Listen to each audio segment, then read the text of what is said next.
landed on my legal pad like a slap. Not tossed. Placed. Dead center, right between my case notes and the court's flimsy tissue box, as if he'd weighed the humiliation and decided precision would hurt more. I was standing at counsel table in Part AR2 of the Manhattan Criminal Court, my blazer pulled tight over a blouse I'd ironed at 2:11 a.m., because sleep felt like a luxury I hadn't earned. The courtroom smelled like old paper, disinfectant, and the bitter coffee someone spilled near the back row an hour ago. Fluorescent lights hummed overhead, giving everyone the same sickly color: defendants, families, court officers, attorneys with their expensive watches and perfect hair. And then there was him. He didn't belong under fluorescent lights. He belonged in shadow and candlelight, in rooms where people lowered their voices without realizing why.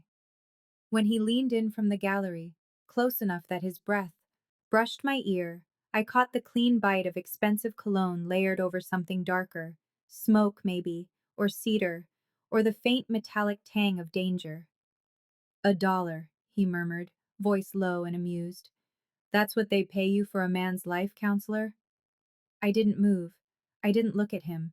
I kept my gaze forward on the judge's bench, as if the air beside me wasn't suddenly too hot, as if my pulse hadn't started pounding against my throat like it was trying to escape. On my pad, the bill lay crisp and new, the kind of money that had never seen the inside of a vending machine or the bottom of a thrift store purse. It was a prop, a message, a private joke at my expense. I'd been a public defender for 3 years. I'd been called worse than cheap. But something about the way he did it, quiet, controlled, confident that the world would bend around him, made my vision sharpen. Like the part of me that had learned to swallow humiliation for survival, suddenly decided it was done. The clerk called my case. People vs. Santoro, counsel approach.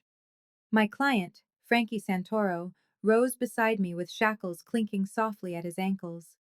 He was 22, face still boyish under the bruises the holding cell had gifted him overnight. He looked at me like I was the last solid thing in a room full of quicksand. I slid the dollar bill off my pad with 2 fingers, folded it once, neat, and stood. When I turned, the man behind me was close enough that I could see the faint scar slicing through his left eyebrow, the pale gray of his eyes like winter glass, almost colorless in the courthouse lighting. There was no badge on him, no title, no reason for the bailiffs to treat him differently. And yet every court officer near the door had shifted when he walked in. Not fear exactly, something older, something instinctive. He smiled at me as if we shared a secret. Ms. Hart, he said softly, reading the name stitched on my bar card that hung from my neck. Sienna Hart. His voice wrapped around my name like it belonged to him. I held out the folded bill. You forgot something, I said, loud enough that the court reporter's fingers paused for half a second over her keys. A few heads turned. His smile didn't flicker. Did I? Yes. I leaned closer, close enough that my words would reach him and him alone. This will serve you better than it will serve me. His eyes sharpened. Careful. I didn't look away.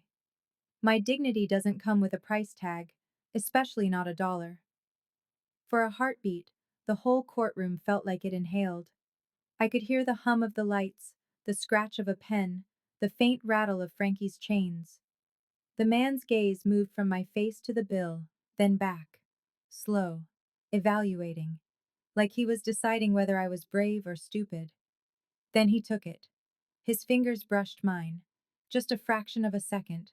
But it sent a jolt through my palm and up my arm like an electric shock. Not warm, not gentle, possessive. Interesting, he murmured. Very interesting.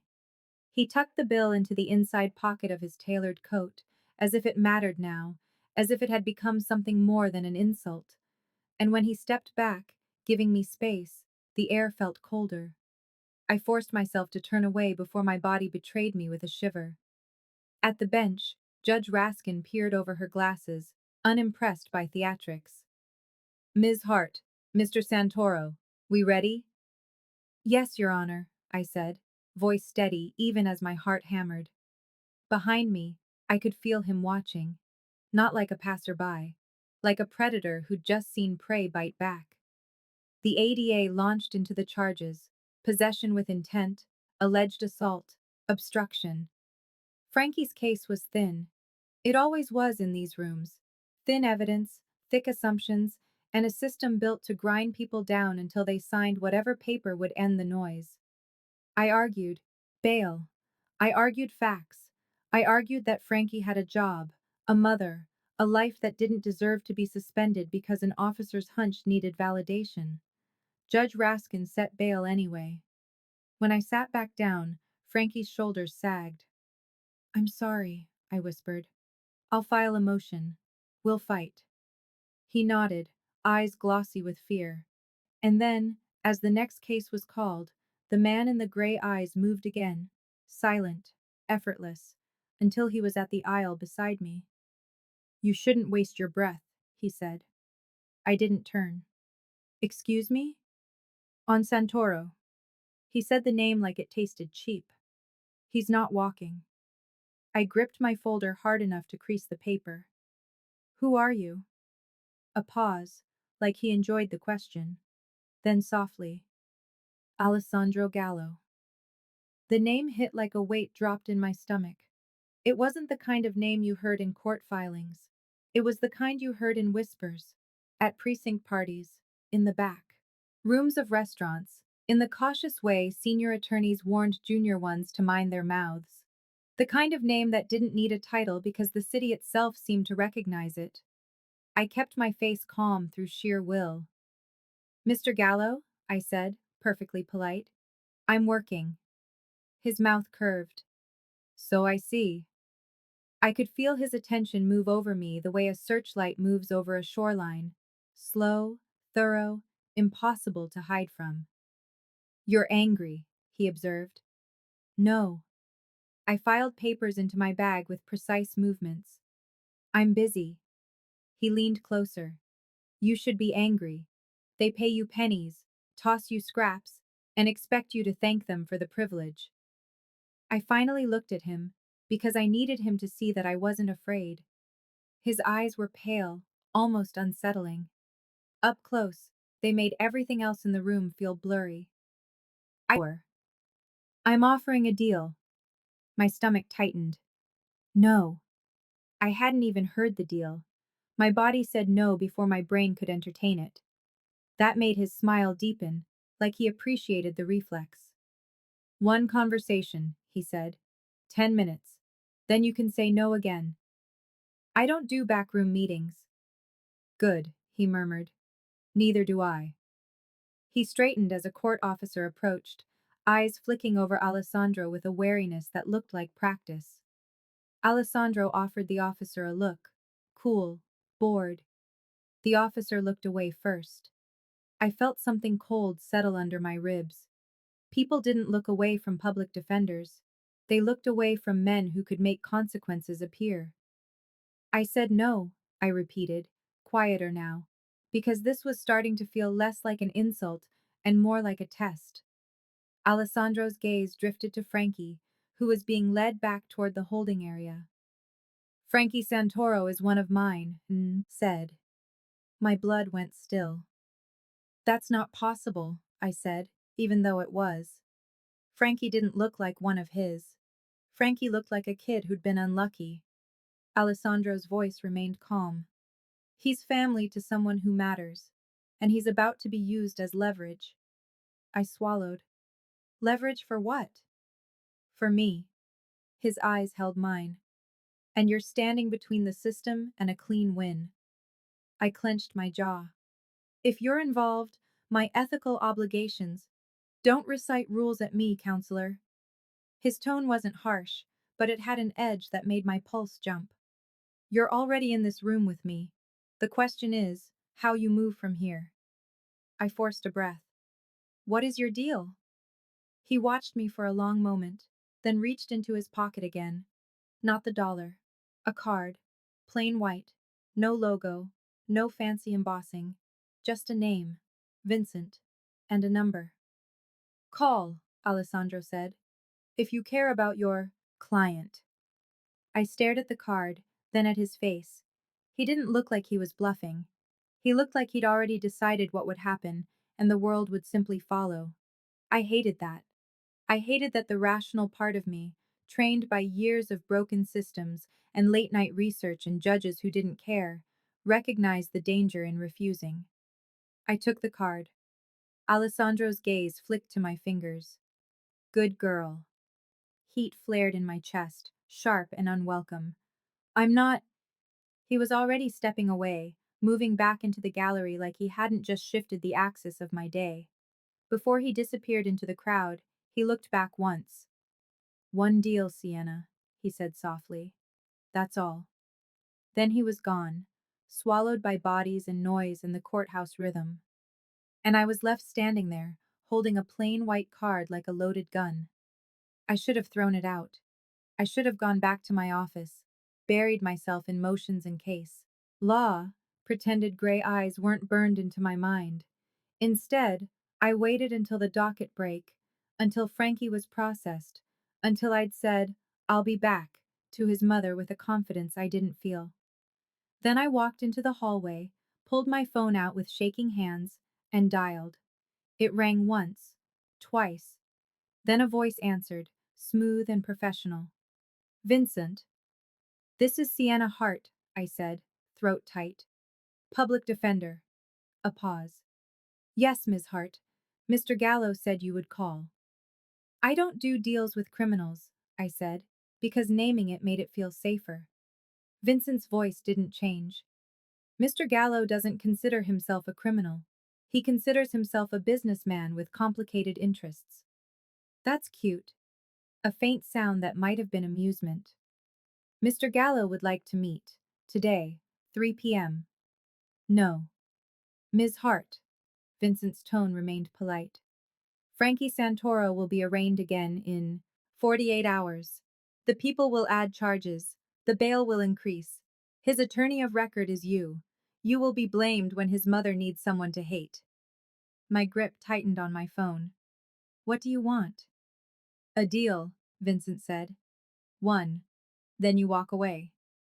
I stared down the hallway at the courthouse exit, sunlight spilling in, people moving freely, the city waiting outside like it always had. Where? I heard myself ask. Vincent gave me an address in Tribeca that made my stomach drop. High rise, private security, the kind of building where the lobby art was worth more than my student loans. Tell him I'm only coming because of my client, I said. Of course, Vincent replied. Mr. Gallo will appreciate your clarity. The call ended before I could change my mind.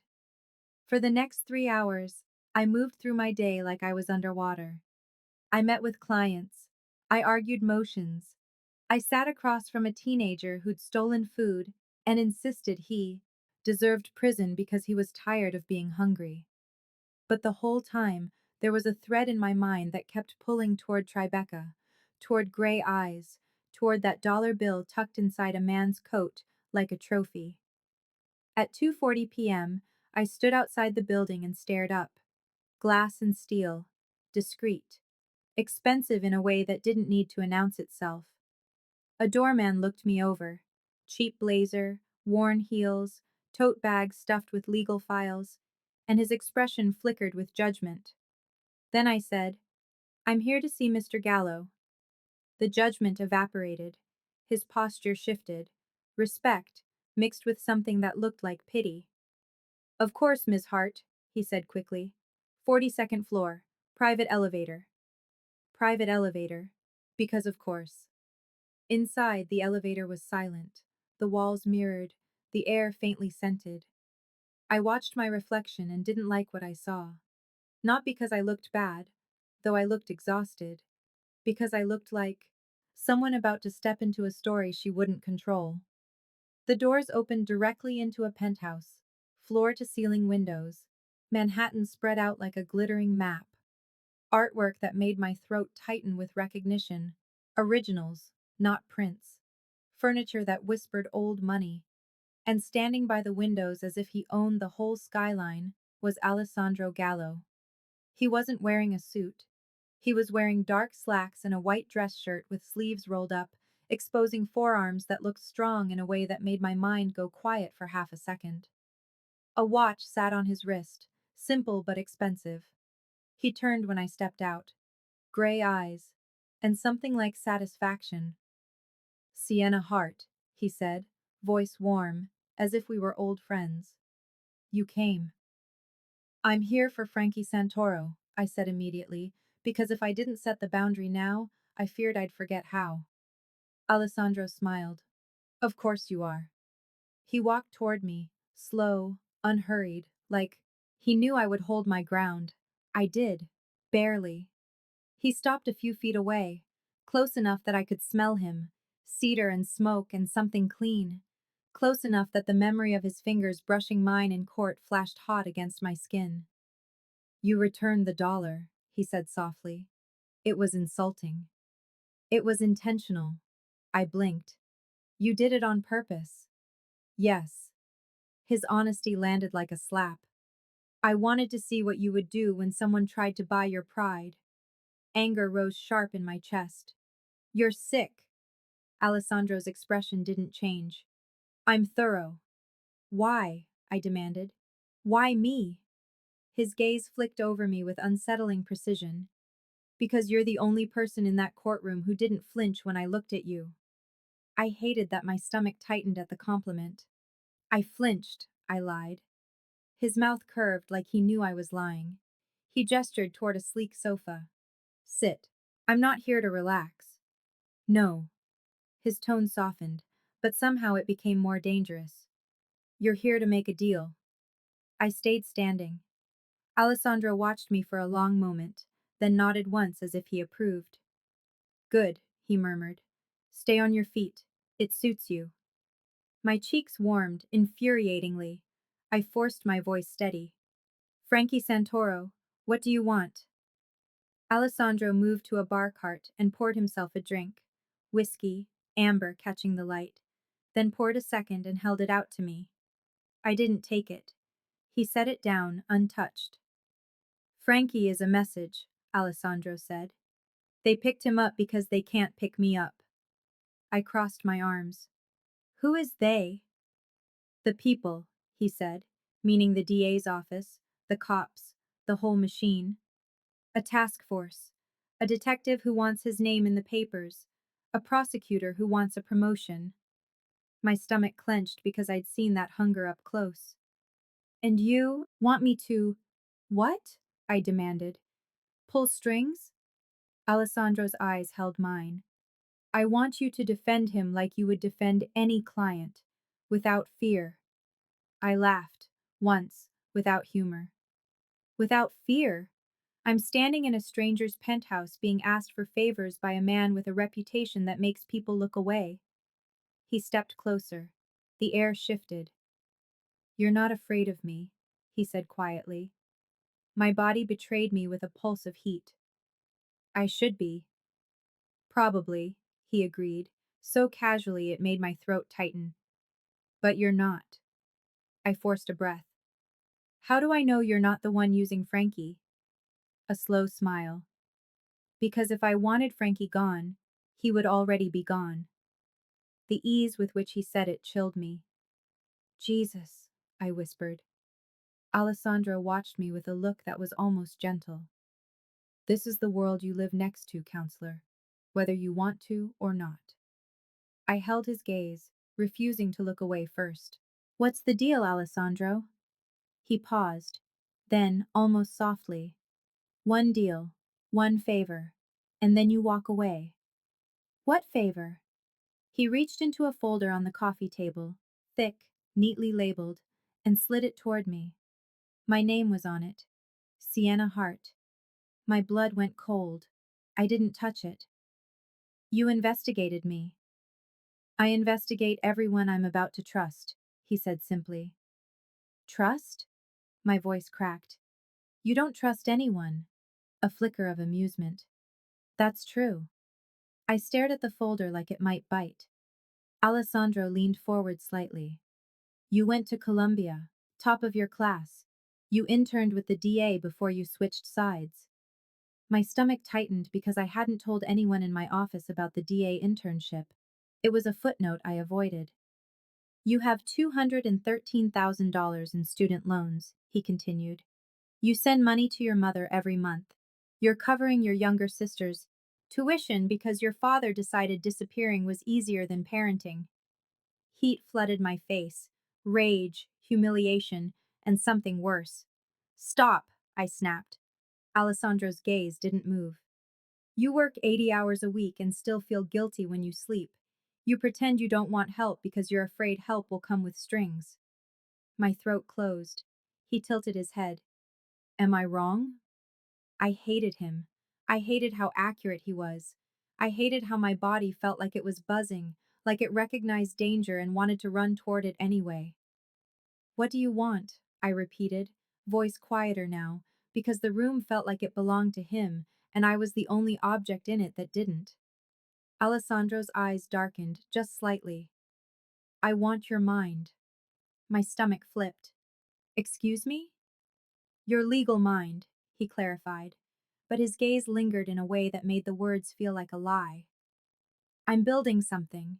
Something legitimate. Something clean. I laughed again. You're a mafia boss. Alessandro's jaw tightened. That's what people call me when they're afraid to say my name. Then say it, I challenged, because I was angry enough to be reckless. Say what you are. A beat of silence. Then quietly. I'm a man who inherited an empire built on violence, and I'm trying to build something else before it devours what's left of me. The honesty should have felt like a trick. Instead, it landed in my chest like a stone. And you want me to be your lawyer, I said. Not permanently, he said. One deal, one case. I narrowed my eyes. Frankie. Alessandro nodded. Frankie is step one. And step two? He stepped closer again, slow, inevitable. You, he said. The word hit me like a current. I forced my voice steady. I'm not for sale. Alessandro's gaze flicked down to my mouth, then back to my eyes. I know. His voice softened. That's why you're here. I swallowed, throat tight. You said one deal. His smile returned, sharp and dangerous. Yes. He moved past me then, circling like he owned the space between us, and I hated that my body tracked him. Here's the deal, he said. You defend Frankie. You get him out. Clean. That's my job. No. Alessandro's tone sharpened. You do it knowing that if you win, you will make enemies. You will be watched. They will try to break you. Cold settled in my stomach.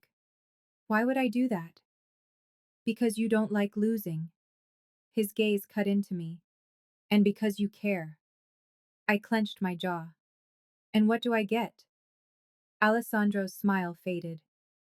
You get your sister's tuition paid, he said calmly. My breath caught. No. You get your mother's mortgage covered, he continued, as if I hadn't spoken. I said no. My voice rose. And you get Frankie home, Alessandro finished, eyes steady. Because he doesn't deserve to be crushed for someone else's war. My hands clenched at my sides. You don't get to buy my family. I'm not buying, he said softly. I'm offering. It's the same. Alessandro's gaze hardened. No, buying would mean you don't have a choice. He stepped closer until he was within arm's reach. The air felt too thick. You always have a choice, he murmured. You just don't always like the options. My heart slammed against my ribs. I lifted my chin. If I take your money, I'm compromised. If you don't, he said quietly, they will use Frankie to get to me, and your system will let them. He wasn't wrong. That was the worst part. I looked away first, because the view of the city felt safer than his eyes. I'll defend Frankie, I said, voice tight, because he's my client. Alessandro's voice softened. Good. But I don't take your money. A pause. Then he chuckled, low and pleased. Stubborn. I'm serious. I know, he murmured. That's why you're interesting. I turned back, anger flaring. Stop saying that like I'm entertainment. Alessandro's gaze sharpened, something predatory flickering. You're not entertainment. You're rare. The word should have been flattering. It felt like a claim. I forced myself to breathe. So what's your one deal beyond Frankie? Alessandro reached into his pocket, pulled out the crisp dollar bill, and held it up between us. Keep it, he said. I blinked. What? Take it, he repeated. Not as money, as a reminder. Of what? I demanded. His gray eyes held mine. Of the moment you told me no. My throat tightened. He extended the bill again. My pride screamed not to touch it. My curiosity, my stupid, dangerous curiosity, reached out. I took it. The moment my fingers closed, around the paper, Alessandro's hand covered mine briefly, warm, firm, then released as if he hadn't meant to. But I felt it anyway, in my skin, in my pulse. One deal, he said softly. I ask you for one thing. What? I whispered. He smiled, slow and deadly. When this is over, when Frankie is free, you give me one honest conversation about what you want. My chest tightened. That has nothing to do with law. Alessandro's gaze dipped to my mouth again. It has everything to do with you.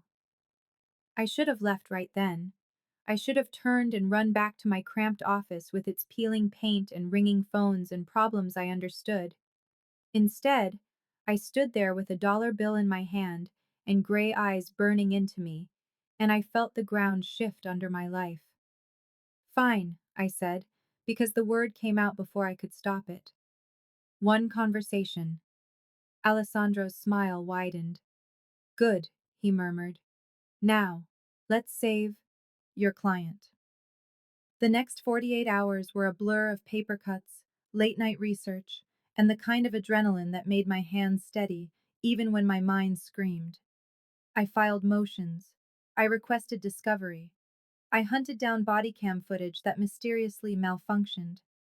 I called Frankie's mother and promised things I wasn't sure I could deliver. And all the while, I felt eyes on me. Not Alessandro's. Other eyes. In the courthouse hallway, a detective I'd never seen before stared a beat too long. A colleague pulled me aside and whispered, Be careful. Santoro's case is getting flagged. Flagged meant someone higher up cared, and someone higher up caring meant pressure. On the morning of Frankie's next appearance, I walked into court with my file folder clutched like armor. Frankie was brought in, wrists cuffed, expression tight. He leaned toward me as we sat. They say I'm dead, he whispered. I kept my face calm. They say a lot of things, he swallowed. They said Gallo's involved. They said you're his lawyer now. My stomach tightened. I'm your lawyer. Frankie's eyes searched mine, desperate. Is he gonna kill me if I mess this up? I turned my head slightly, scanning the room. And there, in the back row, half in shadow, was Alessandro. He wasn't sitting like he belonged in court. He was sitting like court belonged to him. His gaze met mine. A small nod. Not threatening. Reassuring. It made my chest tighten anyway. No, I told Frankie, voice low. He's not going to kill you. Frankie didn't look convinced. Neither was I. The ADA, Melissa Klein, strode in like she owned the air, heels sharp against the tile. She was good. Hungry. The kind of prosecutor who believed she was saving the world one conviction at a time. She smiled at me with all teeth. Sienna, she said lightly. Big case. Good morning, I replied, neutral. Her gaze flicked, over my shoulder, toward the gallery. For a fraction of a second, something tightened around her eyes. She'd seen him. Everyone saw him. And everyone understood what it meant. She leaned closer, voice lowering. You should recuse yourself. My stomach dropped. Excuse me? You're compromised, she said softly, as if she was doing me a favor. This case has implications. What implications? I demanded. Melissa's smile sharpened. You tell me. My pulse kicked. I forced myself to breathe. If you have an ethical complaint, file it. Melissa's gaze held mine, then drifted toward the judge's bench. You're walking into something bigger than you, she murmured. And the system doesn't forgive people who get in the way. Then she straightened and moved toward her table, leaving Cold behind her. I felt Alessandro's attention like a brand. When Frankie's case was called, I stood. The judge looked tired. The bailiff looked bored. And then I started talking. I argued the evidence. I argued the unlawful stop. I argued the missing footage. I argued the inconsistent statements. The ADA objected. I pushed. The judge listened. And when the judge finally sighed and said, "Bail is modified," Frankie's shoulders sagged with relief so intense it almost looked like pain. Not released, yet, but lower. Manageable. Possible. I sat back down, hands steady, heart racing. Frankie leaned toward me, voice shaking. Thank you. I nodded, jaw tight. In the gallery, Alessandro rose. He didn't clap, didn't smile. He simply looked at me like he'd expected nothing less. After court, as Frankie was led away, Alessandro appeared at my side like he'd been waiting for the exact second my guard slipped. That was good, he murmured. I did my job, I snapped. His eyes glinted. Yes, you did. He leaned closer, voice low enough that only I could hear. Now they'll come. Harder. My spine chilled. They? Alessandro's expression was calm, but something sharp lived beneath it. The task force. The detective. The prosecutor who wants my head. My stomach twisted.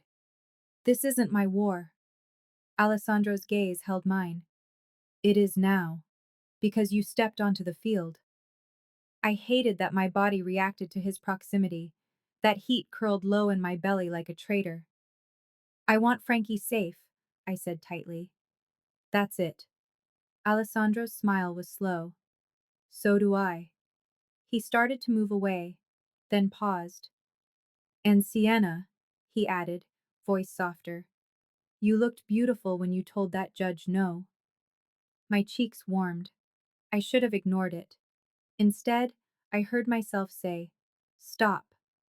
Alessandro turned back, eyebrow lifting. You don't get to.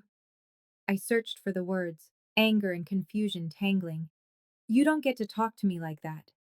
His gaze darkened, just slightly. Like what? Like, I swallowed. Like I'm yours. A beat of silence. Then he smiled. Not amused, not teasing. Something else. Not yours, he murmured. Mine would imply ownership. My pulse jumped. I don't own you, he continued, voice low. But I want you. The bluntness stole the air from my lungs. I stared at him, furious and stunned, and far too aware of how alive I suddenly felt. Alessandro watched me like he was waiting to see if I'd run. I forced myself to breathe. You don't know me. I know enough, he said. Then he stepped back, creating distance as if he'd never said anything at all. I'll keep my word, he added, suddenly professional. Your family won't be touched by this. My stomach tightened. I never agreed to that. Alessandro's gaze sharpened. You didn't have to. The way he said it made my skin prickle. He turned and walked away, his coat moving like shadow, leaving me in the courthouse hallway with my heart beating too fast and my mind screaming that this was a mistake. That night, I didn't go home right away. I went to my office, sat at my desk under flickering fluorescent lights, and stared at Frankie's file until my eyes burned. I told myself I was safe. I told myself I'd handled worse. Then my phone buzzed. Unknown number. My stomach dropped. I answered anyway. Hart, I said. A familiar voice, smooth. Ms. Hart. Vincent. Yes. A pause. Mr. Gallo would like to see you. It's 10 p.m. Mr. Gallo keeps hours the city can't afford, Vincent replied. He asked me to remind you of your deal. I clenched my jaw. Frankie isn't free. Not yet, Vincent agreed.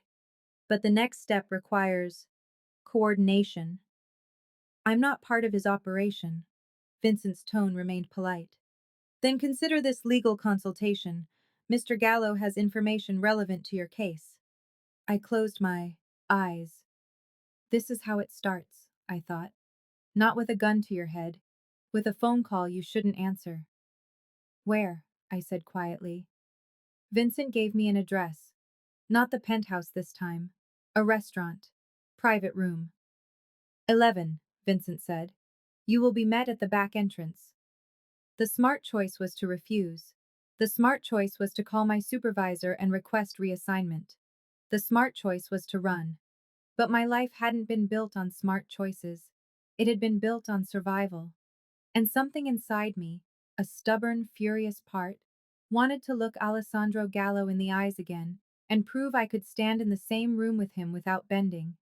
So I went. The restaurant was the kind of place I could never afford. Low lighting, soft jazz, tables spaced far enough apart that privacy was built into the architecture. A hostess led me down a hallway to a door guarded by a man in a suit. He looked me over, then stepped aside without a word. Inside, Alessandro sat alone at a table with 2 glasses of wine, sleeves rolled up, the collar of his shirt open just enough to reveal a hint of olive skin. He looked up when I entered, and the room felt like it narrowed until it contained only him and me. Sienna, he said softly. You came. I kept my face neutral. Vincent said you had information. Alessandro gestured to the chair across from him. Sit. I sat, because refusing would have been childish, and because the chair gave me something to do with my hands. Alessandro studied me, gaze slow and thorough, like he was reading a document only he could see. You're exhausted, he observed. I work. He smiled faintly. Yes, you do. He pushed a folder toward me, thinner than the one with my life inside it. This one had Frankie's name. Read, he said. I opened it. Inside were photos, transcripts, notes, surveillance reports. My throat tightened as I realized what I was looking at. Where did you get this? I demanded. Alessandro's gaze didn't flicker. I have ways. This is illegal. Probably, he admitted calmly. I stared at him. You're handing me evidence that could blow up my case and you're saying probably? Alessandro leaned back slightly, watching me like he enjoyed my outrage. You want Frankie out, he said. You want him alive. You want him free. Yes. Then you use whatever tools you have, Alessandro replied, including me. My hands clenched around the folder. This isn't admissible. It points you to what is, he said smoothly. A witness who will talk. A camera the police forgot to pull. A chain of custody problem they're hiding. My stomach twisted.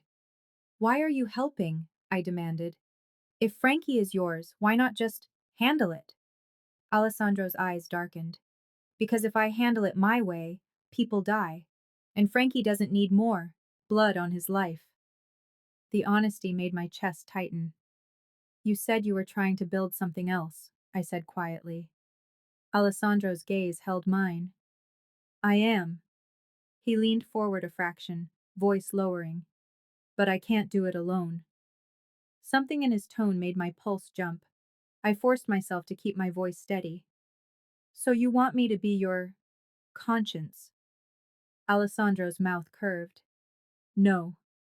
He reached across the table, not to touch me, not yet, just to slide the wine glass closer. You're not my conscience, he said softly. You're my test. I blinked. That's not better. Alessandro smiled, slow and dangerous. No, it's worse. Heat curled in my chest, sharp and unwelcome. He watched my reaction with a calm that made me feel like prey. I don't like games, I said. Alessandro's gaze dipped to my mouth for half a second. Then don't play. I swallowed, throat tight. What do you want, Alessandro? Pause. Then softly. One deal. He reached into his jacket and pulled out the dollar bill again. My stomach tightened. He placed it on the table between us. Not as an insult this time, as a marker. One deal, he repeated. You get Frankie out. You use the information. You win. And then?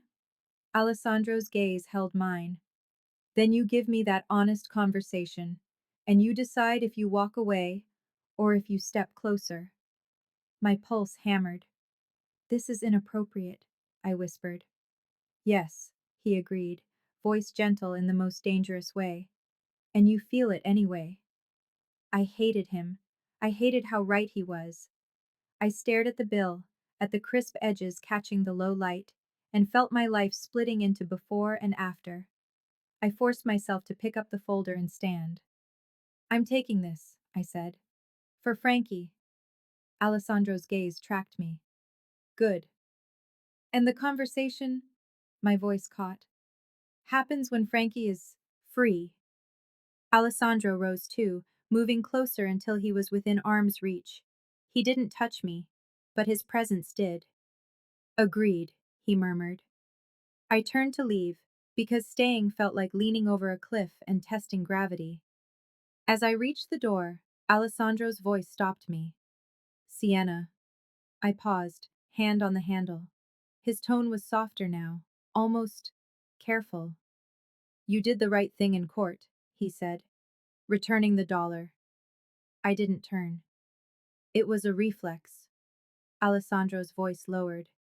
No, it was a line. A beat. Then, almost a whisper. Thank you. The words hit me harder than any insult. I left the room with my heart in my throat, the folder tucked under my arm, and the dollar bill still on the table between us like a promise. Over the next week, the case exploded. I found the camera Alessandro's notes had hinted at, a bodega across the street with a security system the cops had conveniently missed. The footage showed Frankie being grabbed first, shoved against a wall, his hands up. The assault was self-defense.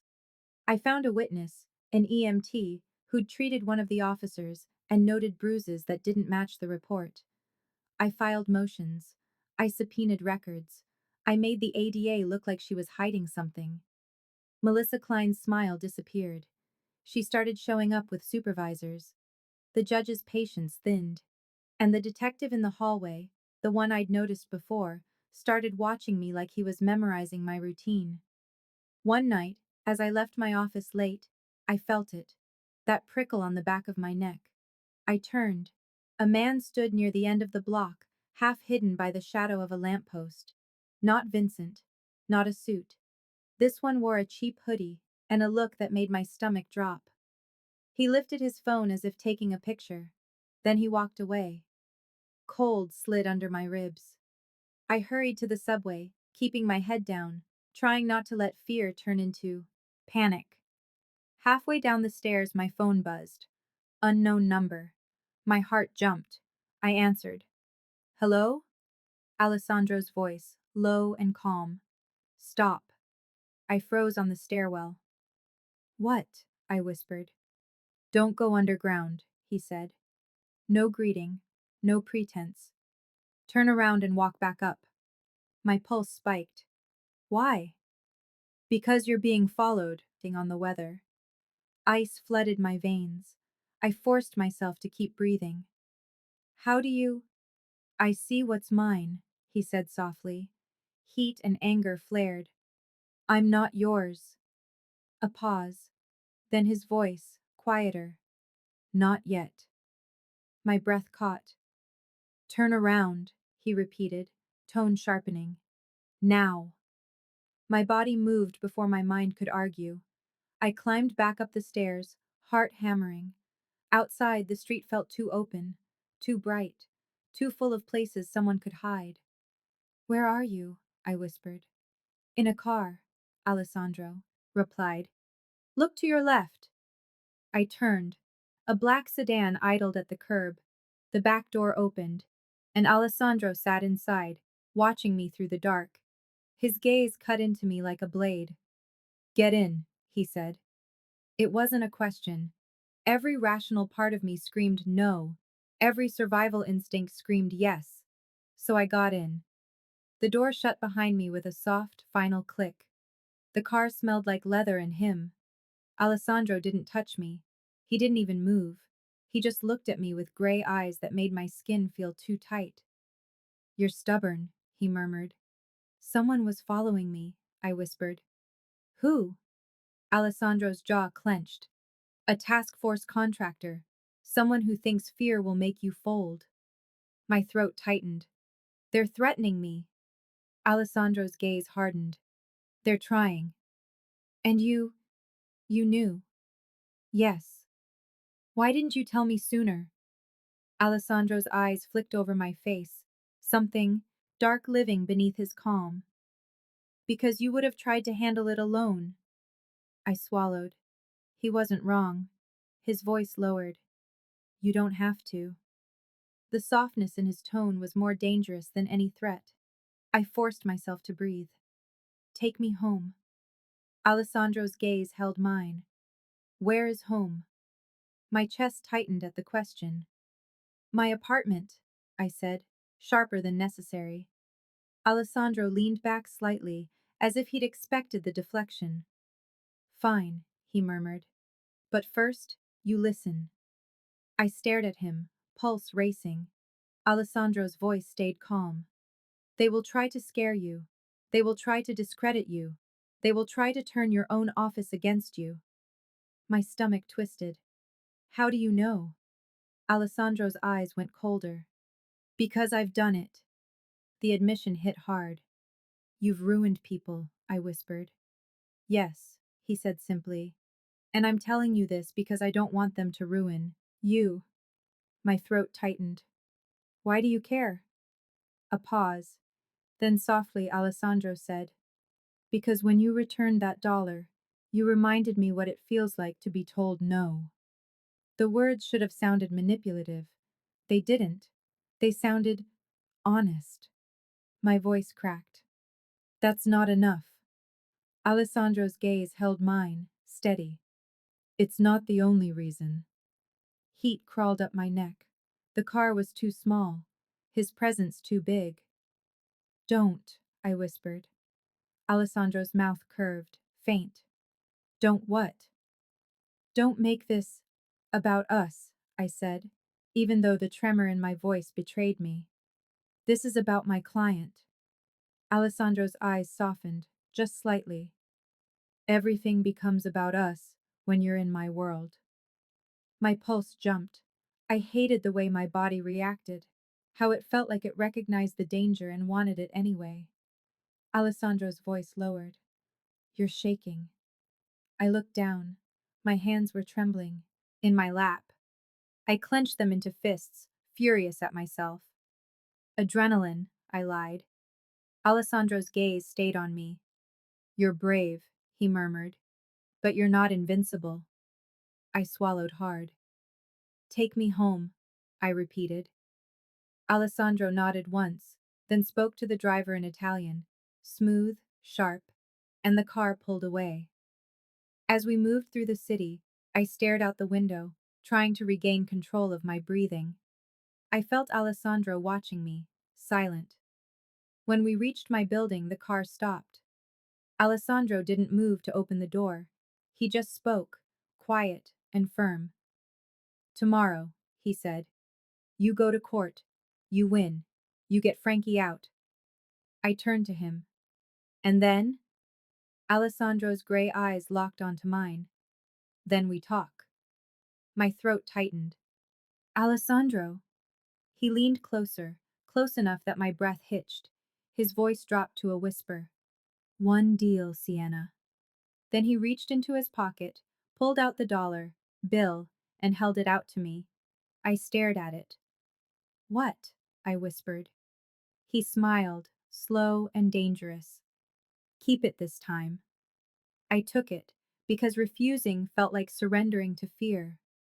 Alessandro's fingers brushed mine again, brief, electric, and then he released me. Go, he murmured.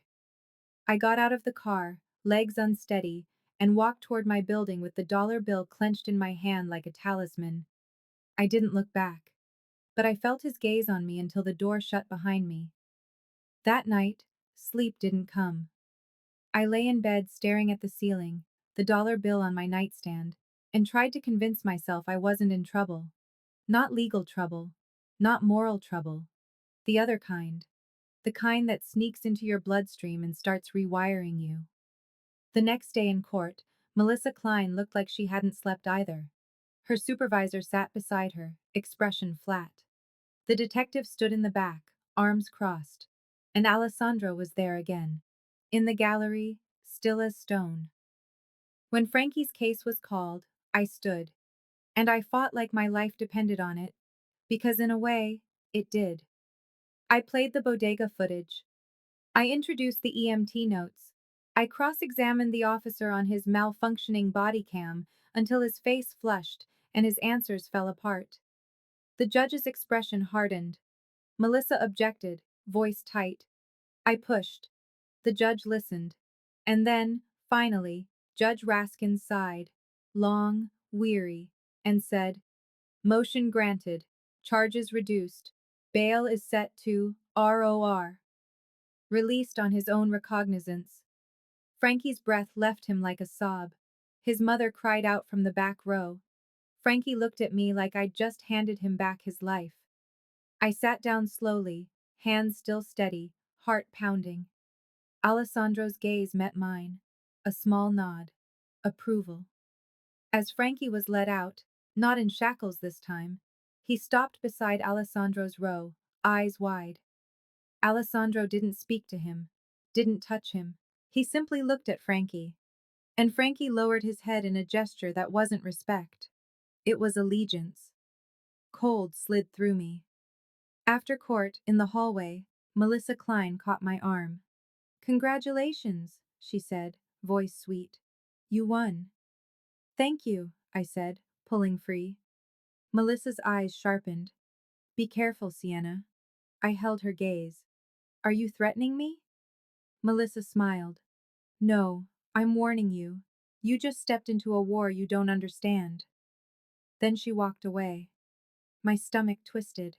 I turned, and Alessandro was there, waiting near the courthouse exit like he'd known exactly where I would go.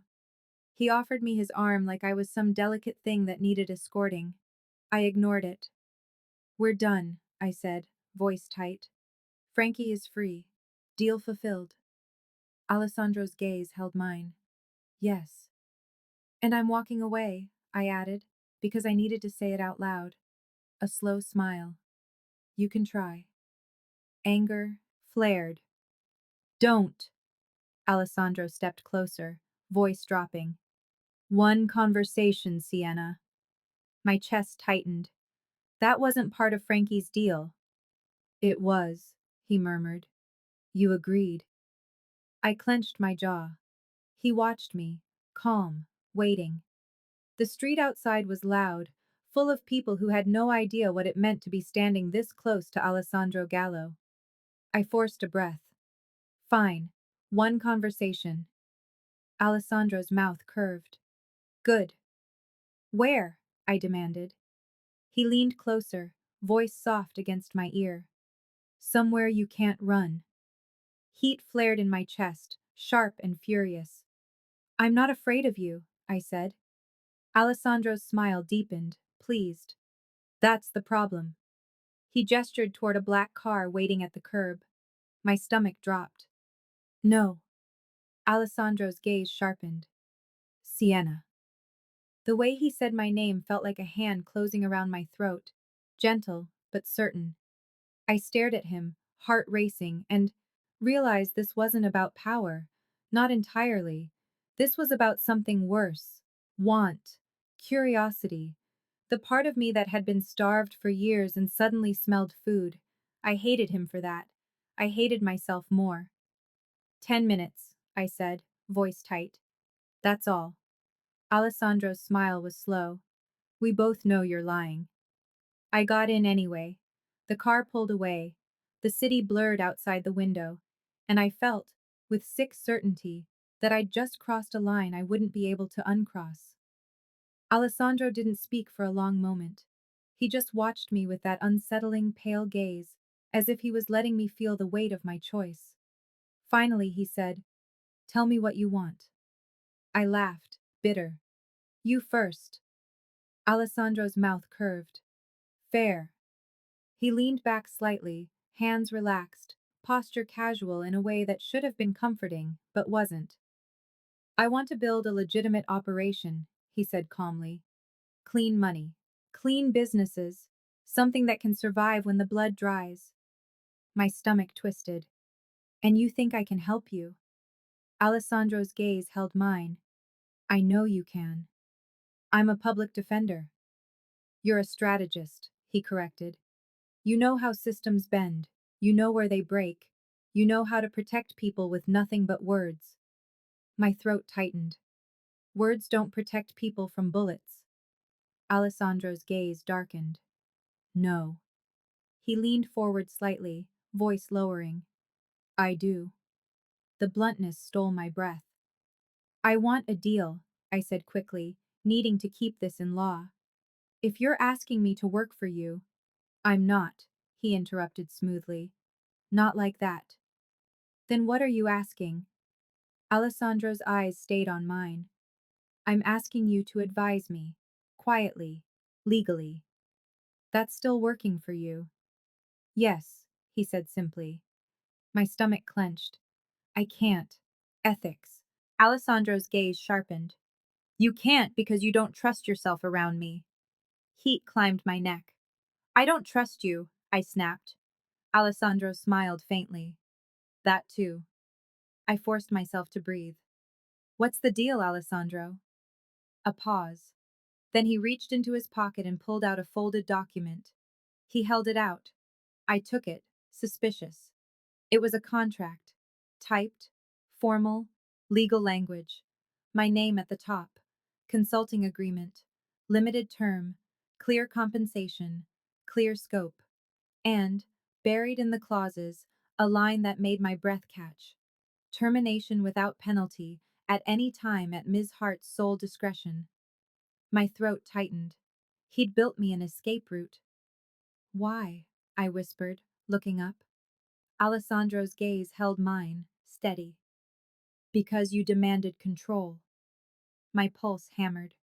"I didn't demand anything," I said. Alessandro's mouth curved. "You will." I swallowed hard. "This is insane." "Yes," he agreed, like insanity was a language he spoke fluently.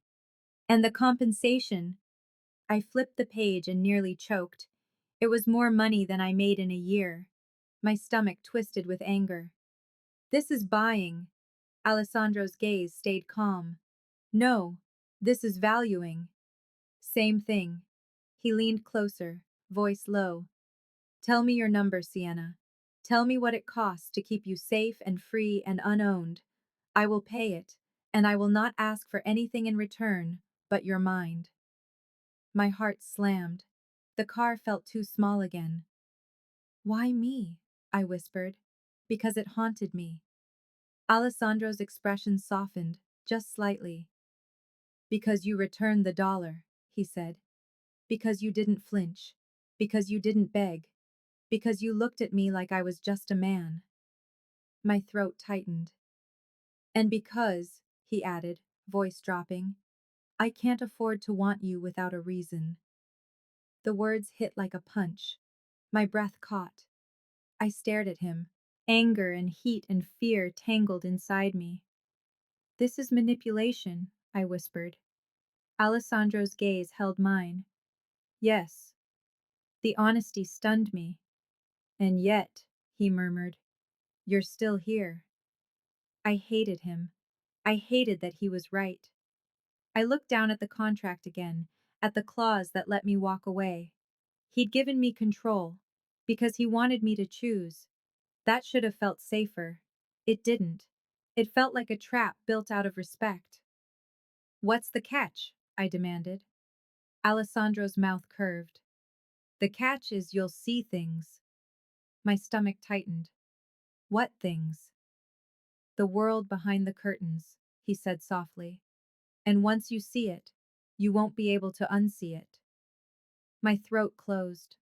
I thought of Frankie lowering his head in allegiance. I thought of the detective watching me. I thought of Melissa's warning. I thought of the way my body reacted to Alessandro's proximity, like it was starving. I can't, I said, but the words lacked conviction. Alessandro watched me with a calm that felt like inevitability. Then say no, he murmured. He leaned back, giving me space. Say no, Sienna, and I'll let you walk. I stared at him, at the scar through his eyebrow, at the pale eyes, at the way his hands looked, capable, controlled, like they could cradle something gently or break it without effort. I thought about my sister's tuition, my mother's mortgage, my own exhaustion. I thought about the system that would happily grind me down until I stopped fighting, and I thought about how alive I felt when I'd handed him that dollar back. I have conditions, I heard myself say. Alessandro's smile returned, slow and pleased. Of course you do. Full transparency, I said quickly, voice tightening. If you're doing anything illegal, I need to know.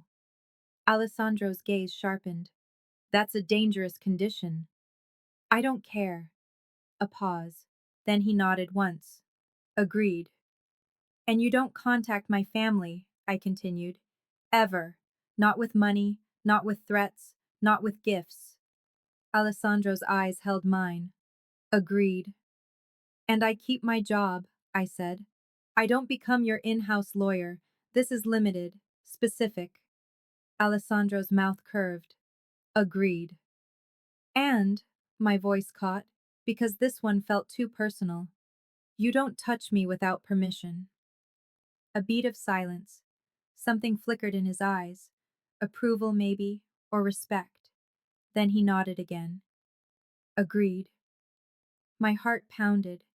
He extended his hand, not rushed, not demanding, an invitation. I stared at his hand, at the signet ring on his pinky, at the neat nails, at the quiet power in the gesture. I should have refused. Instead, I placed my hand in his. His fingers closed around mine, warm, firm, and a current shot up my arms so intense it stole my breath.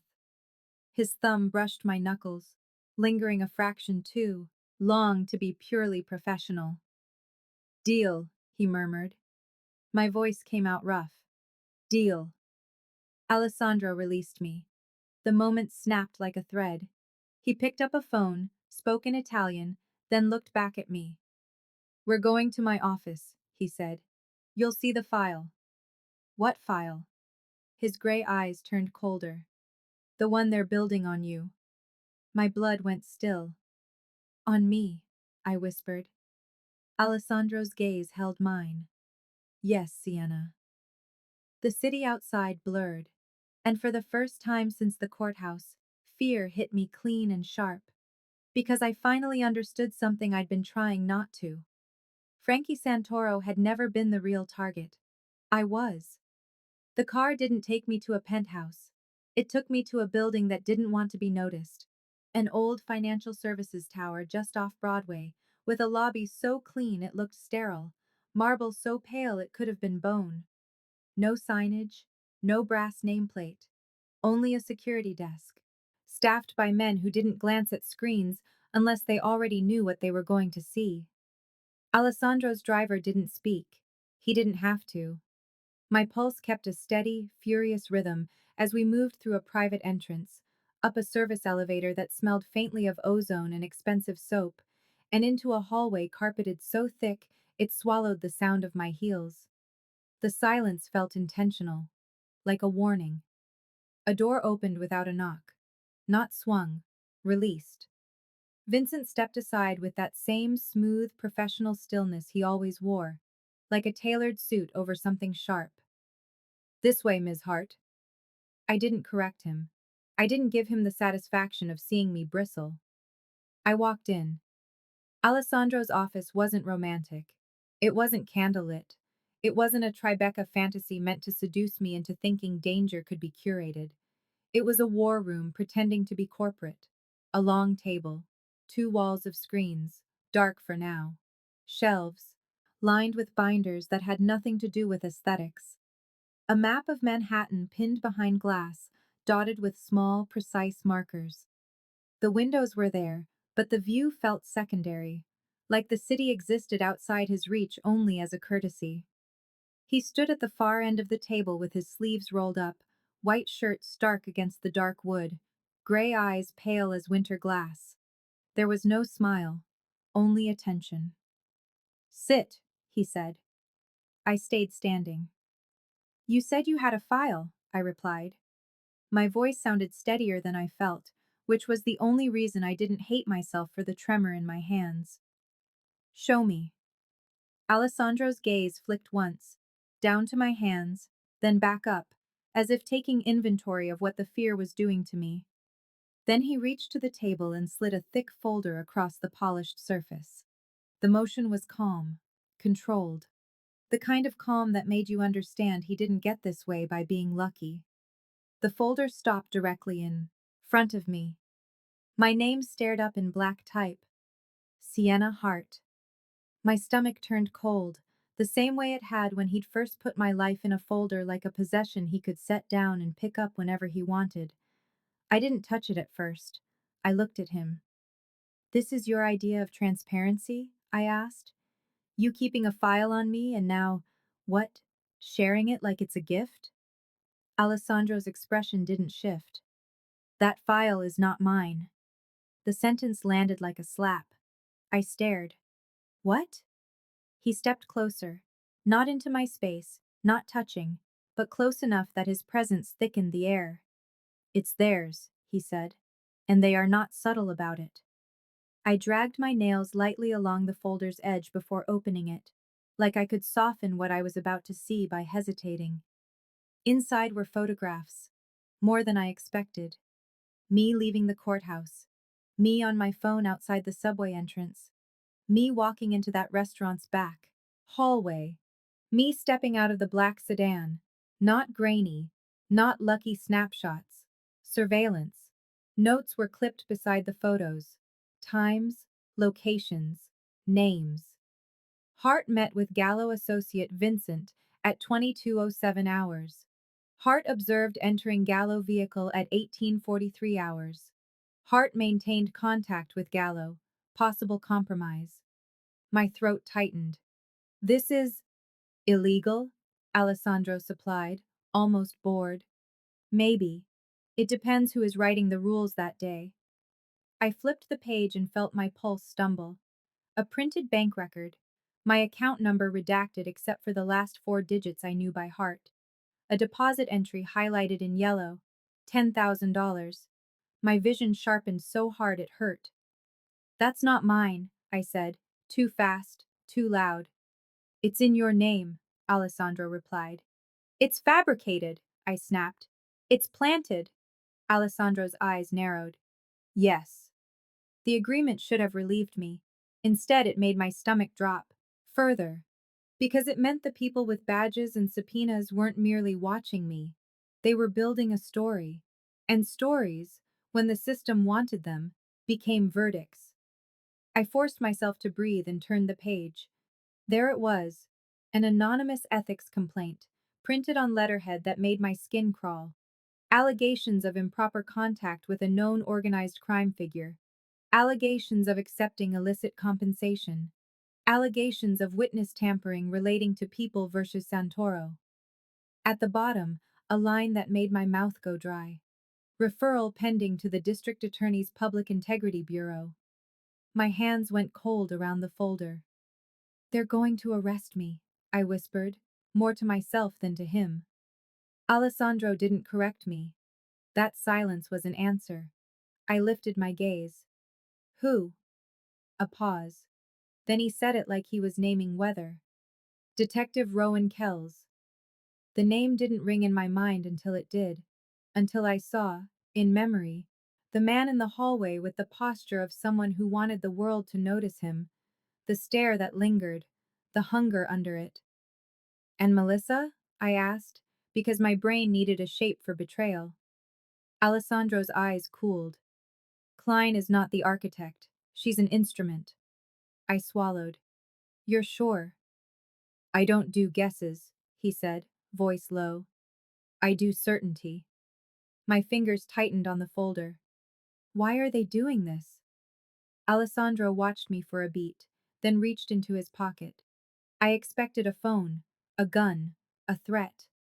He pulled out the dollar bill, the same crisp paper that had started this, warm when it hit my pad in court like a private joke and a challenge. He didn't toss it this time. He placed it on the table between us with almost reverent precision. They can't buy you, he said, so they're going to sell you. My throat tightened. Sell me to who? To the public, he replied. To your office, to a judge, to a jury, to anyone who needs to believe this city is clean as long as the right people bleed. I felt something sharp rise behind my ribs, rage so clean it almost felt like clarity. I didn't take money, I said. I didn't tamper with anything. I didn't. I know, Alessandro cut in, and something dangerous moved behind his eyes. But the system doesn't require truth. It requires a narrative that holds long enough to do damage. I stared at the highlighted $10,000 like it might burn through the paper. Why show me this? I demanded. If you're as powerful as everyone acts like you are, if you can make people look away in a courtroom, why not just make this disappear? Alessandro's jaw flexed once. I can, he said quietly. The words sent a chill through me. But you won't, I guessed, because I knew him just enough now to understand what he wanted from me wasn't obedience. It was consent. His gaze held mine. Not without your permission. A beat. I forced my voice steady. So what do you want? Alessandro's attention dipped, briefly, to the dollar bill, then back to me. I want you alive, he said, and unbroken. My stomach twisted at the word. Unbroken. Like he'd already decided the breaking was inevitable. And, he added slower, I want you to choose how you survive this. My throat tightened. You're asking me to trust you. I'm telling you don't have time to hate me, he replied. Hate me later. Vincent's presence materialized near the door like a shadow given a suit. Mr. Gallo, he said softly. They've scheduled the interview. My pulse spiked. What interview? Alessandro's eyes didn't leave mine. Public integrity is inviting you to a conversation. Invite, like a knife with a ribbon. When? I asked. Vincent answered. An hour. My mouth went dry. They're moving. Fast. Yes, Alessandro said. Because they think you're alone. I looked down at the folder, at my name, at the lies arranged so neatly they looked official. Then I looked at Alessandro. I'm not wearing a wire, I said immediately, because I could already hear the pressure they'd apply. I'm not helping them build a case against you to save myself. A faint flicker, approval maybe, moved through his eyes. Good, he murmured. Because if you do, I will know. The calm in his voice should have been comforting. It wasn't. Don't threaten me, I said. I'm not, he replied. I'm being honest. I forced myself to inhale. What's the plan? Alessandro's gaze sharpened like a blade being drawn. You go to that interview. My stomach dropped. Absolutely not. He stepped closer, close enough that the air felt charged, but he didn't touch me. He'd agreed not to. You don't get to hide, he said. Not from them, not from this. I lifted my chin. You don't get to order me. Something like a smile ghosted his mouth. Brief, dangerous. And yet, he murmured, you're still standing here asking for a plan. Rage flared. Because my life is on that table. Alessandro's gaze dipped to the folder, then back. So is mine. I stared at him. Then tell me what you're really doing. Silence. Then quietly. I'm giving you the option I never had. The honesty hit me harder than it should have. I didn't have room for sympathy. Not for him.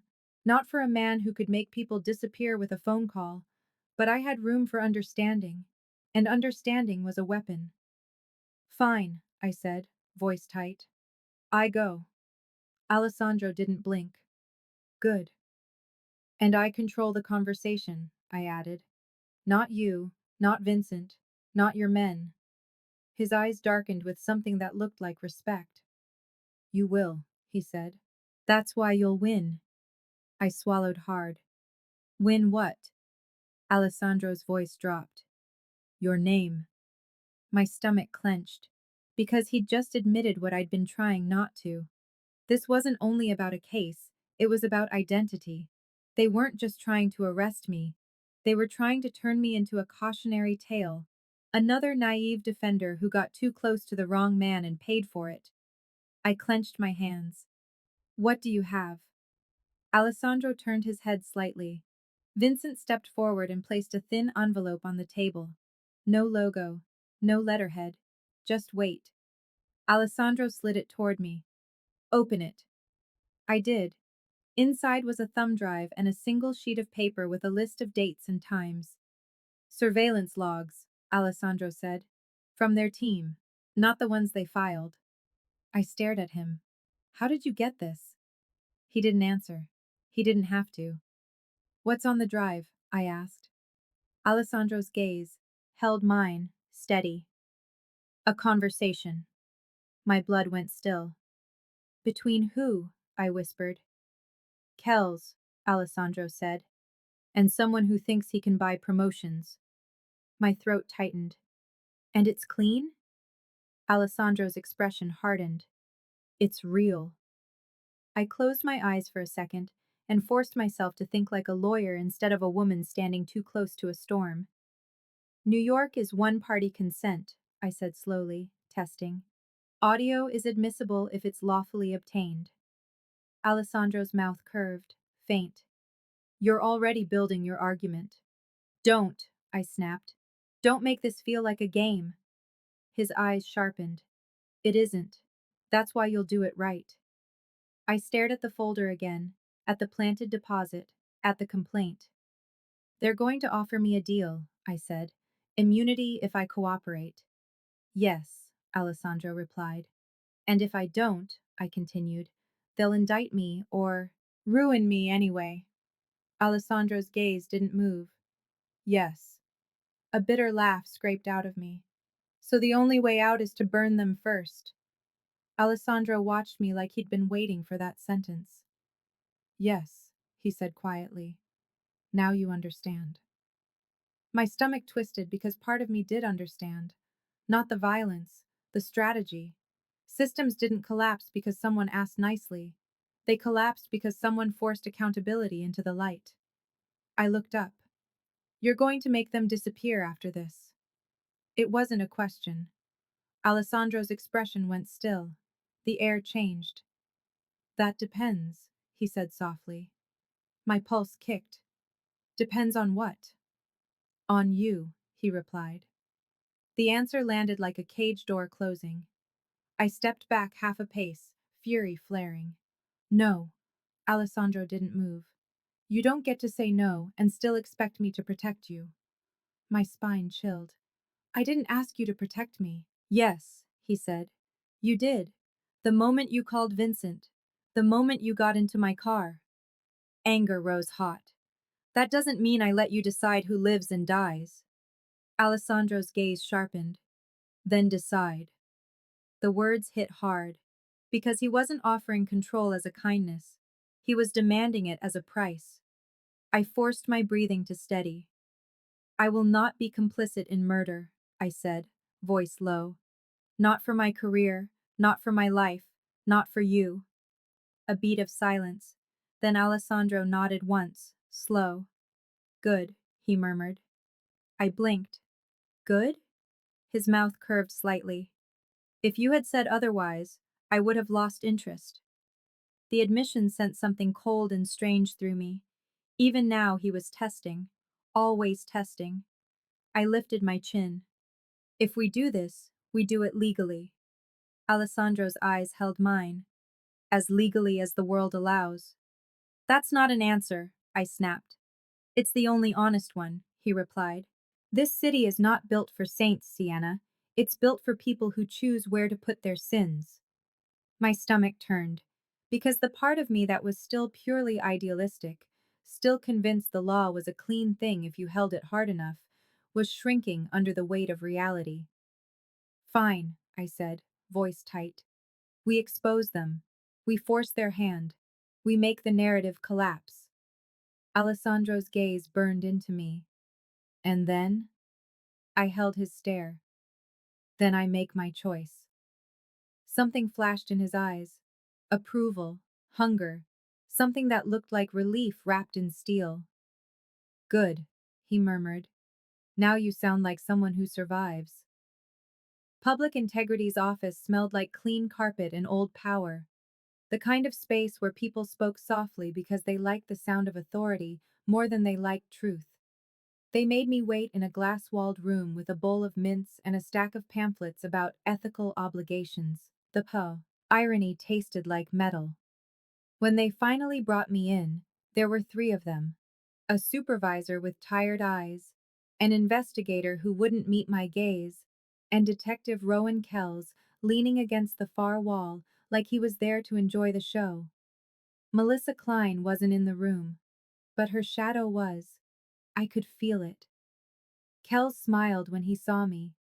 It was the kind of smile that had never had to pay for anything it wanted. Ms. Hart, he said lightly, thanks for coming. I sat without being invited. I placed my tote bag on the table and folded my hands. Calm, controlled, like I wasn't a public defender with a target on her back, like I was something else. What is this? I asked, voice flat. Besides an attempt to intimidate me into cooperating with a case you don't have? The supervisor's expression tightened. We have concerns. You have a narrative, I cut in. And you're hoping I'll panic and make it easier for you. His smile widened. Look at you. Still fighting. I met his gaze. I'm not the one who should be worried about a fight. A flicker of irritation crossed his eyes. Good. Let him feel the shift. The supervisor slid a folder toward me. A copy of the planted deposit. Photos. The ethics complaint. The same story, sanitized and official. We're giving you an opportunity, the supervisor said. If you cooperate, we can mitigate. Mitigate what? I asked. The felony you're about to accuse me of committing? The investigator cleared his throat. Ms. Hart, you've had contact with a private citizen, I said evenly, refusing to say Alessandro's name in their room, refusing to make him a spell they could use. Kells laughed softly. Private citizen, that's cute. I leaned forward slightly. This is what you have? Photos of me walking outside? A deposit record I didn't authorize? An anonymous complaint that reads like it was written by someone who's watched too many courtroom dramas? The supervisor's jaw tightened. We can subpoena your devices. You can, I agreed, and I will comply with lawful orders. But don't confuse your ability to harass me with the ability to prove wrongdoing. Kells pushed off the wall and stepped closer to the table. His presence was meant to feel like pressure. It didn't. It felt like desperation. You've got a choice, he said, voice low. You can help us, or you can go down with him. There it is, I murmured. Kells's eyes narrowed. What? The coercion, I said calmly. The real purpose. Thank you for making it obvious. The supervisor frowned. Detective. Kells ignored him, eyes locked on mine. Wear a wire. Give us what we need. We'll make this go away. My pulse stayed steady, even as my stomach turned. And if I refuse? I asked. Kells's smile was thin. Then you lose your license. Your job, your reputation. Maybe your sister's tuition gets harder to pay. Cold shot through me. I held his gaze and let my voice go quieter. You've done your homework, I said. Kel's eyes glinted.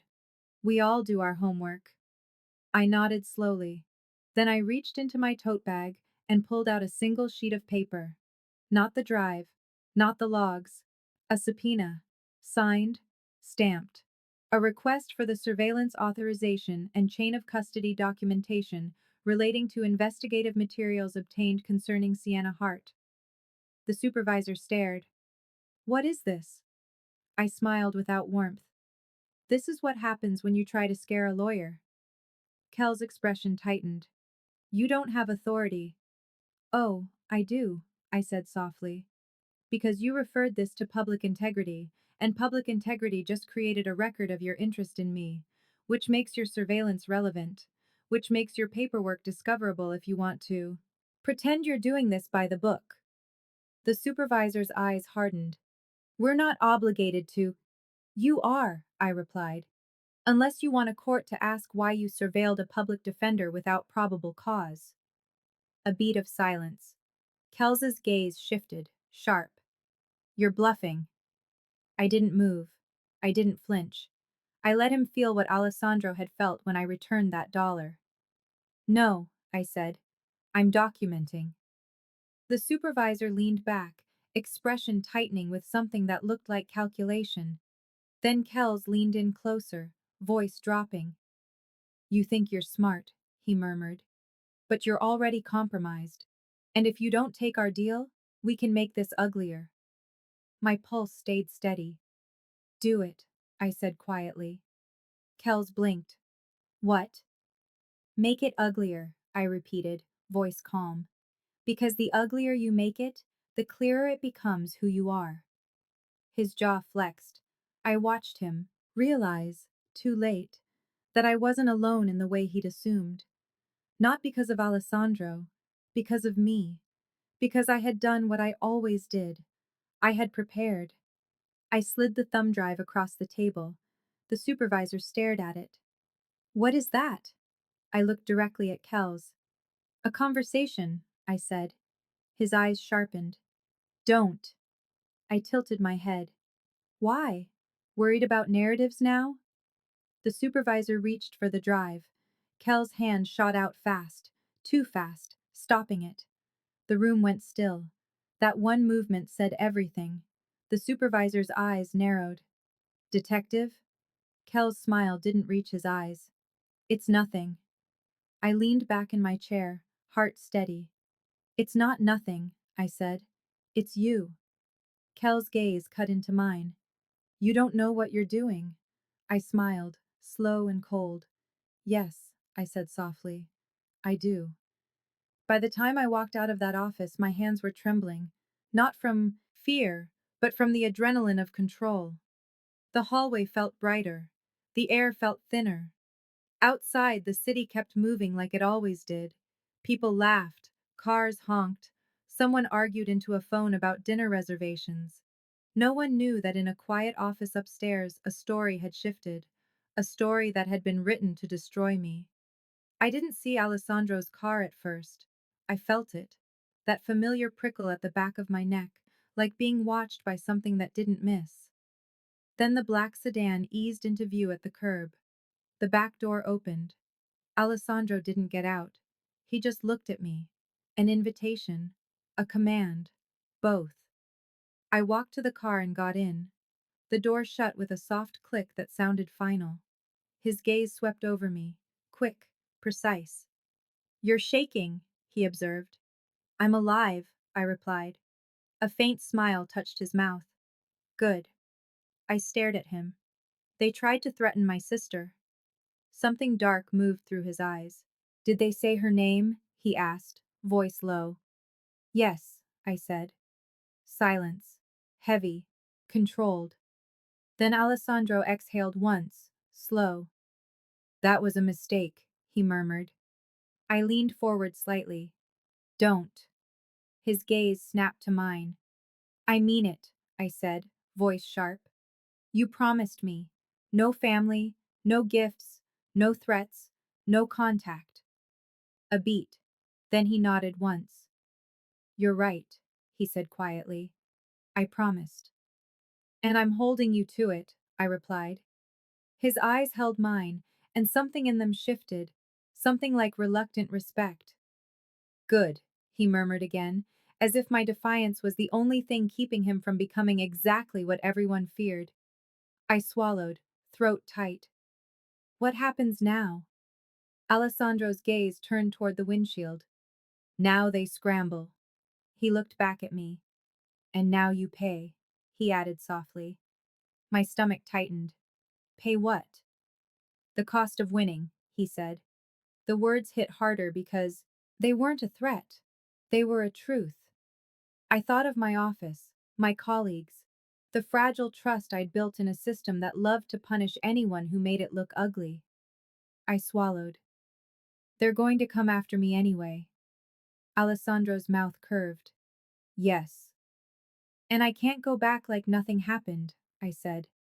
His gaze held mine, steady. No. My chest tightened. So what's the cost? Alessandro didn't answer immediately. When he did, his voice was quiet. You lose the illusion that the law is enough, he said, and you decide what you become when you know that. The sentence sat between us like weight. I stared at him, heart pounding. I'm not becoming you, I said. Alessandro's eyes sharpened. I don't want you to. I blinked, thrown. He leaned in slightly, not touching, not crossing the line, just close enough that his voice felt like it belonged inside my chest. I want you to become the thing that makes me less of a monster, he murmured. My throat tightened. That's not fair. No, he agreed. It isn't. I sat back, breath unsteady. What did you give them? Alessandro's eyes went colder. Enough. I frowned. Enough to destroy Kells. Alessandro didn't deny it. I felt something twist in my stomach. Not guilt, but inevitability. And what do you lose? I asked. A slow pause. Then Alessandro said, Vincent. My blood went still. What? Alessandro's jaw tightened. They took a shot at him this morning. My lungs forgot how to work. Is he? My voice cracked. Alive, Alessandro said, sharp. Barely. The air in the car turned metallic. I stared at him, trying to reconcile the calm with the violence under it. You didn't tell me, I whispered. Alessandro's gaze held mine, and for the first time I saw something under the control. Not weakness, fear, not for himself, for the thing he was, trying not to lose. I don't tell you things that would make you run, he said quietly. My throat tightened. You don't get to decide what makes me run. His eyes flashed. No. A beat. Then softer. You're right. Silence stretched. The city moved around us.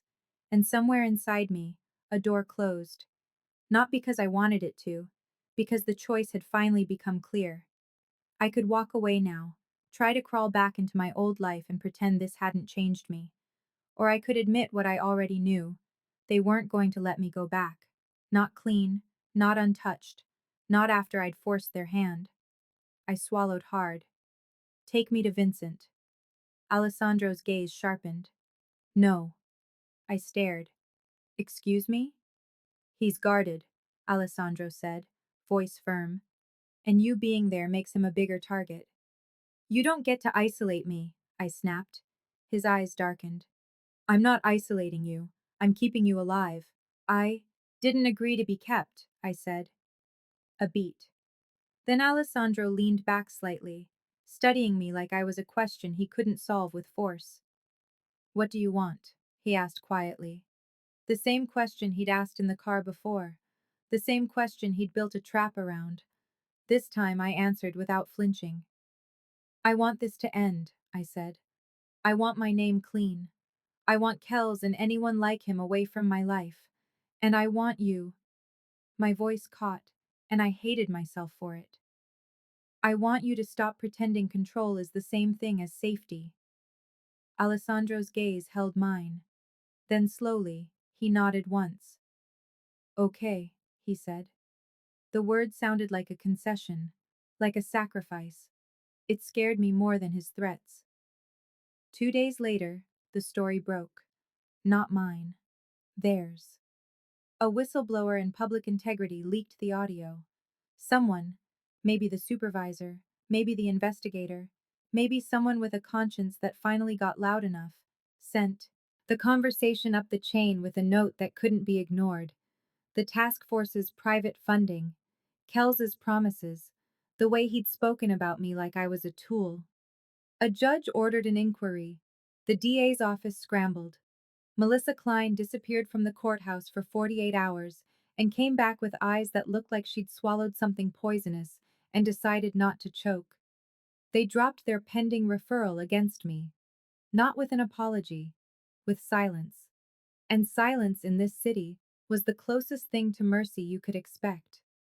My supervisor called me into her office that same day and closed the door.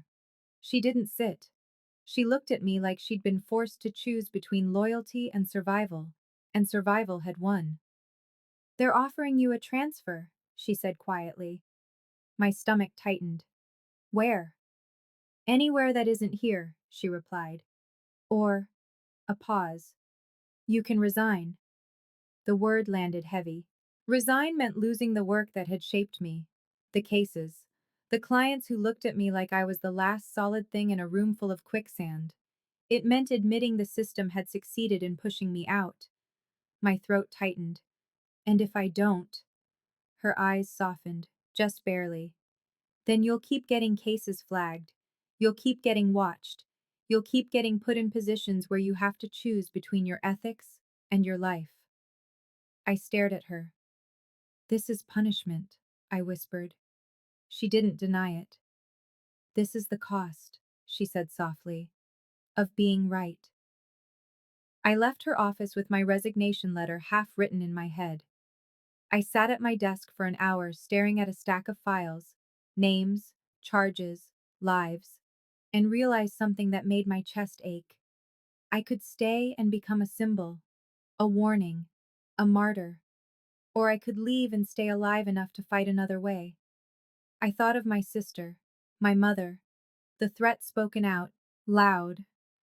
I thought of Vincent bleeding somewhere because he'd stood too close to Alessandro. And I thought of the dollar bill on my nightstand, the reminder of the line I'd drawn and the line I'd crossed. That night, I walked into Alessandro's office again.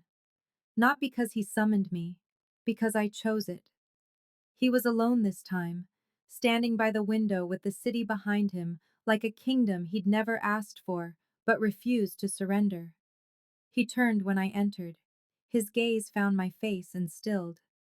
You made a decision, he said. I didn't sit. I didn't let him tell me to. Yes, I replied. He waited. I pulled the resignation letter from my bag and placed it on his table. His eyes flicked down to it, then back up. You're leaving, he said, voice unreadable. I'm being forced out, I corrected. There's a difference. A slow, dangerous stillness settled into him. They touched you, he murmured. They tried, I said. And I'm not giving them the satisfaction of watching me bleed in public. His jaw flexed. And what do you want from me? He asked, quiet. I inhaled. Then I reached into my pocket and pulled out the dollar bill. I held it up between us. The same crisp paper that had been an insult, then a marker, then a promise. He watched it like it was a symbol he'd never expected to matter. I want the contract, I said. Alessandro didn't move. The consulting agreement. Yes. His eyes narrowed. Why? Because if I'm going to be hunted, I said evenly, I'm going to be paid like it. Because if I'm leaving my job, I'm not doing it to become your kept secret. I'm doing it to become your equal in the only language you respect. Alessandro's gaze burned. And because, I continued, voice tightening, I'm not going to pretend I can unsee what I've seen. Silence. Then he walked to the table and opened a drawer. He pulled out the contract, already prepared, already waiting like he'd known I'd arrive at this point. He set it down in front of me with a pen. I stared at the pages, at the clauses he'd built to give me exits, control, authority. Then I looked at him. This doesn't make me yours, I said. Alessandro's mouth curved, faint. Nothing makes you mine. I didn't believe him, not fully, but I believed the effort. And in his world, effort was cost. I flipped to the last page. There was a line near the signature block that made my breath catch. Simple, almost archaic. Consideration, $1. My throat tightened. Of course. Of course he would take the first thing he'd ever offered me, humiliation wrapped in paper, and turn it into the legal backbone of a vow. I looked up. You did this on purpose. Alessandro's gaze held mine. Yes. My fingers tightened around the dollar bill. I'm not signing a contract for you to own my mind, I said. Alessandro's voice dropped. Then don't. He leaned back, giving me space the way he had in the car, the only kind of space he knew how to offer. Say no, he murmured, and walk out. The invitation wasn't gentle. It was real. My heart pounded as I stared at the page, at the consideration line, at the signature block waiting for my name like a door I could close behind myself. This was the irreversible moment. Not because he'd force it, because he wouldn't, because he wanted the choice to be mine. I picked up the pen. Alessandro didn't move. I signed. My name cut across the paper in ink that looked too dark, too final. When I finished, I set the pen down and held up the dollar bill again. This, I said, voice steady, is not your reminder anymore. His eyes flicked to it. It's mine, I continued. It's the price of my yes, and it comes with terms. Alessandro's gaze sharpened. Name them. I stepped closer until the air between us felt tight with everything we refused to call desire. No lies, I said. Not to me. A beat. Alessandro's jaw tightened, then he nodded once. No harm to my family, I added. Ever. His eyes held mine. Ever. And if you decide to do something that crosses the line, I finished, you tell me first. You give me a chance to stop you. Silence. Then Alessandro spoke, low and controlled. I will try, he said. It wasn't a promise of purity. It was a promise of effort. It was the closest thing he could offer without lying.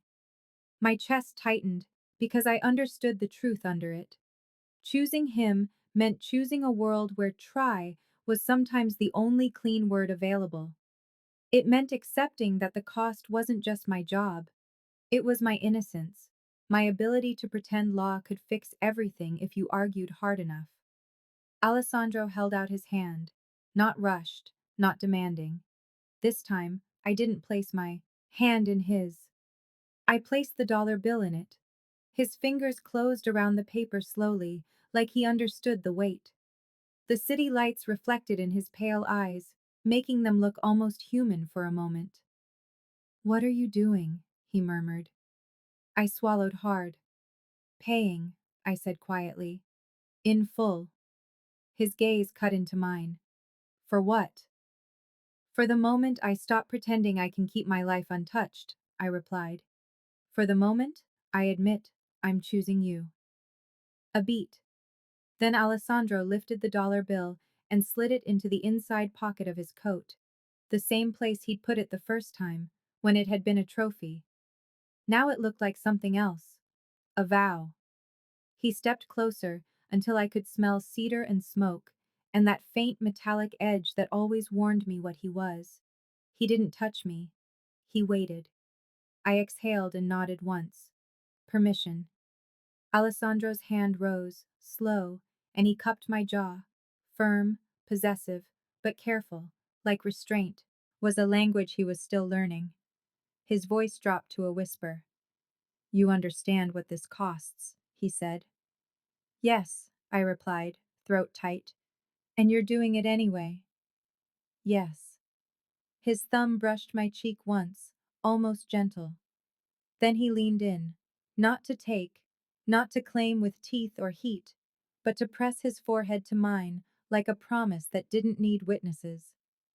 Outside the windows, Manhattan glittered like a lie the city told itself every night. Inside, my old life sat on paper with my signature at the bottom, and there was no undoing it. Alessandro's breath warmed my skin. Welcome, he murmured, voice dark, to the part of the story where you stop being a target and start being an answer. I closed my eyes for 1 second, then I opened them, and I realized, clean and sharp, that the first time he offered me $1, it was meant to humiliate me. The last time, it was something else entirely. A legal consideration, a choice, a sentence, and the cost of it was written, plain as